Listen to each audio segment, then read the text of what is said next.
Xarunta Star.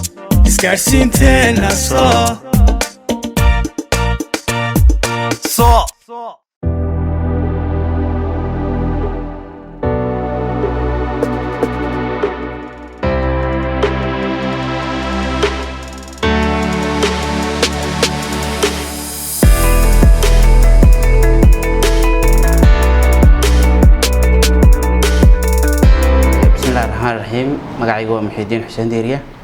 waxaan ahay maamulaha xafiiska Star branch ee shirkadda soo gasho waxaan halkan idinku soo gudbinayaa muuqaal ah inaan idinka warramo xilligii shirkadda ay furtay xafiiskan oo ahaa 2015 ilaa maanta wuxuu u qabto dhammaan xaafadda محمود هيبي محمد موجه أديegyada internetka حوارها سرية fiber optic dhammaan adeegyadu shirkadu waa adeegyo aad u hufan oo dhammaantood ku baxa speed aad u sareeya dhawaanna waxaan rajaynaynaa in la soo gudbiyo adeegyo intan ka sii qurux badan oo intii aad macaamiisha nagu baratay aanu sii laabno xagga speedka iyo xagga tayada internetka ay shirkadu bixiso dhammaan macaamiisha ku xiran xafiiska Star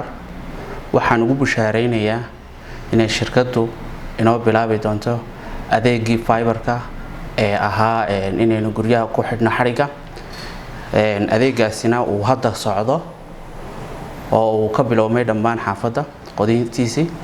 insha Allah inta sanadka ka hadhayna inooga hadhay inaynu helo adeegaas oo aad u hufan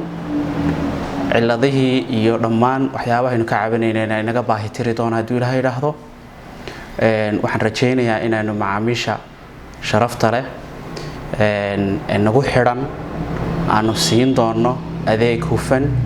oo intii ay nagu barteen in ka badana waxaanu rajaynaynaa inaanu heli doono macaamiil inta ka badan oo aanu u shaqayn doono adeega shirkadana si fiican ugu soo gudbin doono insha Allah taala waxaanu customerka sidoo kale ugu bushaareyn doonaa waqtiyada shaqada ay naga barteen oo ahaa inaanu furno xafiiska 7 oo buura ilaa 12 galika dambana aanu shaqayno 4 ilaa 9 habeenimo insha Allah oo dhammaan aanu idin ballan qaadayno inta aanu shaqada wadno adeegyada dhammaan iyo wixii mashaakilada inagu yimaado insha Allah inaanu si fiican u xallin doono Xarunta Star.